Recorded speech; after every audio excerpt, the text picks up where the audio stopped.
అప్పుల భారంతో ఓ కుటుంబం ఆత్మహత్యకు యత్నించిన ఘటన పల్నాడు జిల్లా నరసరావుపేటలో చోటు చేసుకుంది. మాచర్ల నియోజకవర్గం దుర్గి మండలానికి చెందిన శ్రీపతి అమరేంద్ర, ఆయన భార్య త్రివేణి, ఇద్దరు చిన్నారులు హర్షవర్ధన్, ధరణశ్రీ కలిసి ఆత్మహత్య చేసుకోవాలని నిర్ణయించారు. దుర్గి నుంచి సంతమగలూరుకు వెళ్లి ఓ స్నేహితుడి వద్ద కారు తీసుకుని ప్రాణాలు తీసుకోవాలని బయలుదేరారు. ఈ విషయాన్ని త్రివేణి తన బంధువులకు తెలియజేయడంతో వారు వెంటనే పోలీసులకు సమాచారం అందించారు.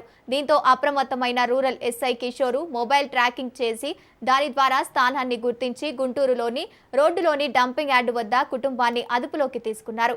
తర్వాత కుటుంబ సభ్యులను వారి బంధువులకు అప్పగించారు.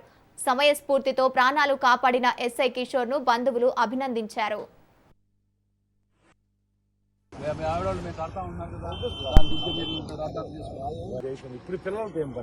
నేను హాస్పిటల్కి వెళ్తానండి. నేను పిల్లల్ని ఎందుకు అనుకుంటానండి?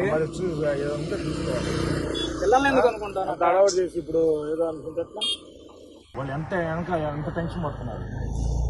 అమ్మాయి ఎంత టెన్షన్ పడుతుంది నీకు చెప్పలేకుండా. బట్టి సాధించాను అబ్బాయి చచ్చి. నీకు అమ్మాయి ఎంత టెన్షన్ పడుతుంది నీకు చెప్పలేకుంది. ఒక పిల్లోడు వాళ్ళని చూసుకుంటే బతికి వచ్చి ఏదో రోజు వారు కూలి చేసుకుంది. ఆవిడవాళ్ళు మేము కడతా ఉన్నాం కదా, దాని గురించి మీరు అర్థం చేసుకోవాలి. ఇప్పుడు పిల్లలకి ఏం పని? నేను హాస్పిటల్కి వెళ్తానండి. చూసుకోవాలి. నేను పిల్లల్ని ఎందుకు అనుకుంటానండి? చూసుకోవాలి. పిల్లల్ని ఎందుకు అనుకుంటాను? అడవాడు చేసి ఇప్పుడు ఏదో అనుకుంటే వాళ్ళు ఎంత టెన్షన్ పడుతున్నారు. అమ్మాయి ఎంత టెన్షన్ పడుతుంది నీకు చెప్పలేకుండా. బట్టి సాధించాను అబ్బాయి చచ్చి. నీకు అమ్మాయి ఎంత టెన్షన్ పడుతుంది నీకు చెప్పలేకుంది. ఒక పిల్లోడు వాళ్ళని చూసుకుంటే బతికి వచ్చి ఏదో రోజు వారు కూలి చేసుకుంది.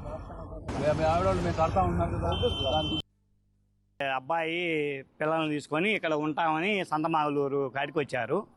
వచ్చిన తర్వాత కొంచెం అప్పుల బాధలు తట్టుకోలేక ఆత్మహత్య చేసుకుంటా అని చెప్పి అమ్మాయిని ఫోన్ చేసి ఇట్లా అని అన్నాడంట. అంటే మేము సరే వస్తున్నాం ఉండమనేసరికి మీరు వస్తే నేను ఉన్నాని చెప్పి పారిపోవటాన్ని చేశారు. ఎస్ఐ గారికి ఫోన్ చేసి ఇట్లా ట్రాప్ చేసి 10 నిమిషాల్లోనే వారు దాన్ని ఛేదించి అతన్ని పట్టుకోవడం జరిగింది సార్. మాకు అమ్మాయి కోడలు ఫోన్ చేసింది సార్. అబ్బాయి భార్య ఫోన్ చేసింది, మా ఆవిడ భార్య ఫోన్ చేసి ఇట్లా సంగతి చచ్చిపోదాం అంటున్నాడు, అప్పులు ఇవన్నీ మనం ఎందుకు బతకటం అని అన్నాడు అని చెప్పి అన్నారు సార్. అంటే అంతలోకి మేము వచ్చి సంతమాగలూరు వచ్చేసరికి అక్కడ ఎస్ఐ గారికి ఫోన్ చేస్తే సార్ ఎమ్మటే ఫోను రిపీట్ చేసి సార్కి ఫోన్ చేశారు. చేయంగానే ఎమ్మటే 10 నిమిషాల్లోనే మాట్లాడి వాళ్ళని ఎమ్మటే ట్యాప్ చేసి పట్టుకున్నారు సార్.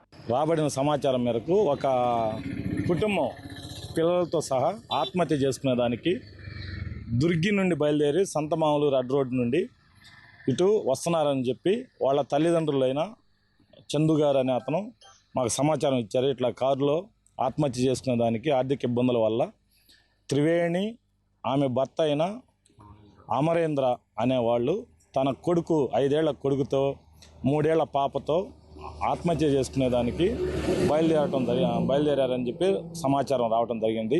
సదరు సమాచారం మీద ఆ యొక్క ఫోన్ నెంబర్ని ఇట్లా లొకేషన్ ట్రేస్ చేసి ఎమ్మడించి ఇక్కడ ఎస్ఆర్కేటి అండర్ బ్రిడ్జి మీద పట్టుకోవడం జరిగినది. ఆపి వాళ్ళని ఎమ్మటే పట్టుకొని వాళ్ళ కుటుంబీకులను పిలిచి వాళ్ళకి అప్పచెప్పడం జరిగినది.